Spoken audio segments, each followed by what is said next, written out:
My wife's parents are broke at 70. My parents are rich at 68.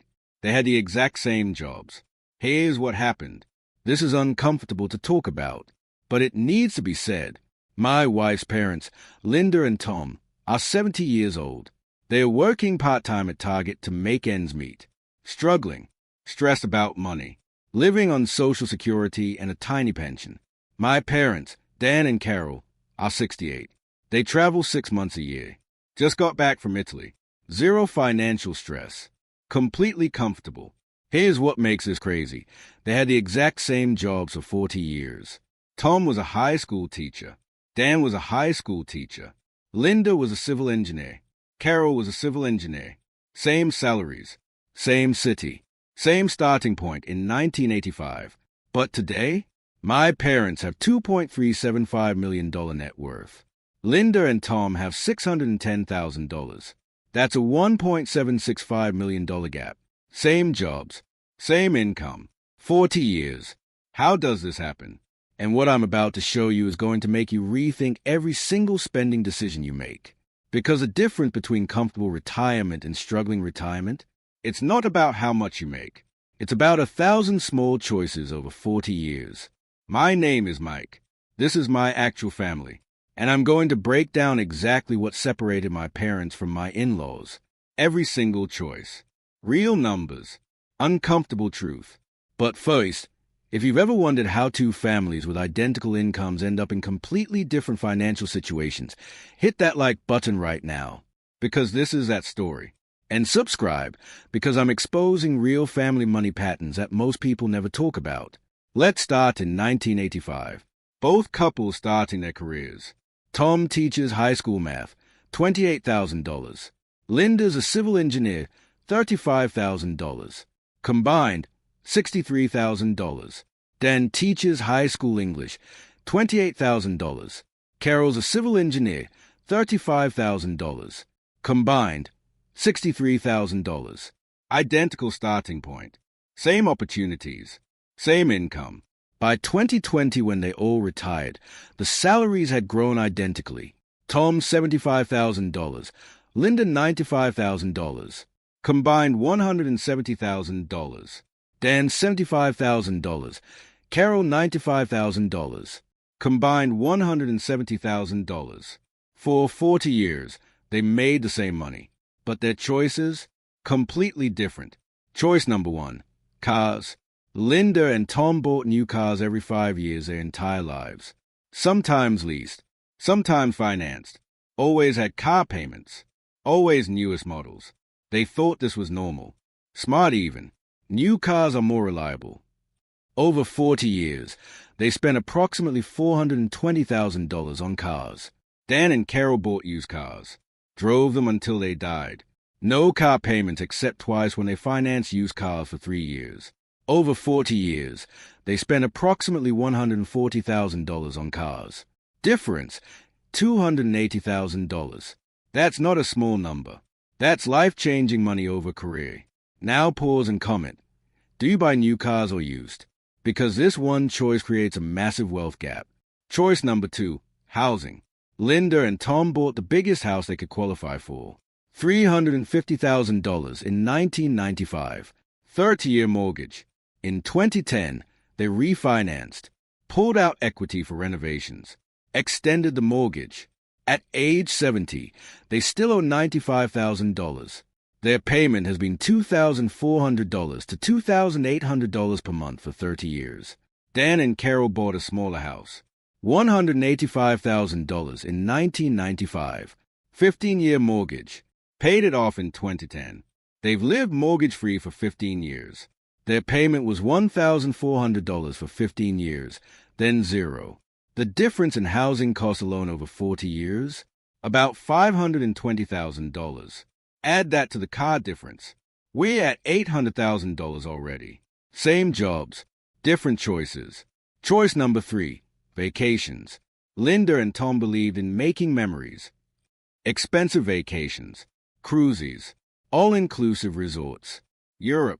Spent $8,000 to $12,000 per year. Over 40 years, $400,000. Dan and Carol took road trips. national parks, camping, visiting family. Spent $2,000 to $3,000 per year. Over 40 years, $100,000. Difference, $300,000. Now we're at $1.1 million in difference just from 3 categories: cars, housing, vacations. If this is shocking you, smash that like button, because the next part explains everything. Choice number 4, saving rate. This is the big one. The difference maker. Linda and Tom save whatever was left at the end of the month. Usually $200 to $400. Some months, nothing. Over 40 years, they save maybe $180,000 total. Dan and Carol automated 20% of every paycheck into retirement accounts and investments. Every month, every year, for 40 years. Over 40 years, they saved $950,000. With investment growth at 8% average, that became $2.1 million. Linda and Tom's $180,000 with growth became $280,000. See the difference? Same income, different discipline. Dan and Carol saved first, lived on what was left. Linda and Tom spent first, saved what was left, which was usually nothing. Fast forward to today, age 68 and 70. Linda and Tom own a house worth $425,000. Still owe $95,000. Equity, $330,000. Retirement savings, $280,000. Total net worth, $610,000. They need $4,500 a month to maintain their lifestyle. Social Security and pension provide $3,200. They are $1,300 short every month. They are drawing down their $280,000. It'll last maybe 15 years. They are working part-time at Target at age 70 to make up the gap.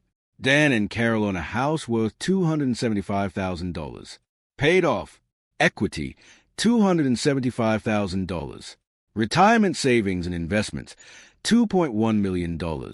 Total net worth, $2.375 million. They need $3,800 a month.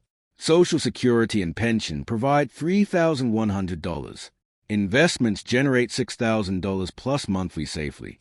They are not drawing down principal, actually growing wealth in retirement. Same jobs, $1.765 million difference. Comment right now. Would you rather have Linda and Tom's lifestyle during working years or Dan and Carol's freedom in retirement? This is the trade-off. Here's what makes this hard. Linda and Tom aren't bad people. They are wonderful, generous, fun. They just thought they were doing it right. You only live once. Make memories. Enjoy life now. Those phrases justified every spending decision. Meanwhile, Dan and Carol quietly saved. Lived below their means. Didn't talk about it. Just did it. The tension at family gatherings is real. Linda and Tom see Dan and Carol's lifestyle and feel jealous. They say things like, they are so lucky. Lucky? They made different choices for 40 years. Every year. Small choices are compounded. My wife struggles with this. Her parents ask for financial help sometimes. Small amounts. But it stings. They made more money than we make. How are they asking us for help? Meanwhile, my parents offer to help us. Pay for our daughter's activities. Fund family vacations. They have surplus. Her parents have shortfall. I don't judge Linda and Tom. They lived the life they wanted. Big house, new cars, nice vacations. They chose experiences over savings. That's valid, but they are paying for it now. Working at 70, stressed about money, can't afford to help their kid financially. Dan and Carol chose differently. Smaller house, used cars, cheap vacations. They saved aggressively, and now they are free. Traveling, generous, zero stress. Neither path is morally superior, but the financial outcomes are undeniable. If this comparison is making you rethink your own choices, hit that like button one more time and subscribe, because I'm making more videos about real family money patterns that show you exactly how small choices compound. Here's what kills me. Linda and Tom could have had both. If they'd saved just 15% instead of 3% and made slightly different choices on cars and houses, they'd have $1.2 million today. Still comfortable. Still some nice vacations. but also financially secure. They didn't have to choose poverty in retirement. They chose it through 1,000 small decisions over 40 years. The lesson: small differences in spending compound into massive differences in wealth over career. $400 more per month saved is $2 million over 40 years. New cars instead of used is a $300,000 difference. Big house instead of small is a $500,000 difference. These aren't dramatic sacrifices. They are just choices. Dan and Carol didn't live in poverty. They lived normally, just slightly more conservatively than Linda and Tom. My wife and I are following Dan and Carol's model, living below our means, saving aggressively, driving used cars. We don't want to work at 70. We want freedom at 65. Linda and Tom showed us what happens without saving. Dan and Carol showed us what happens with discipline. The choice is obvious. One final question. Comment below and tell me honestly. Are you currently on the Linda and Tom path or the Dan and Carol path? And after watching this, are you going to change anything?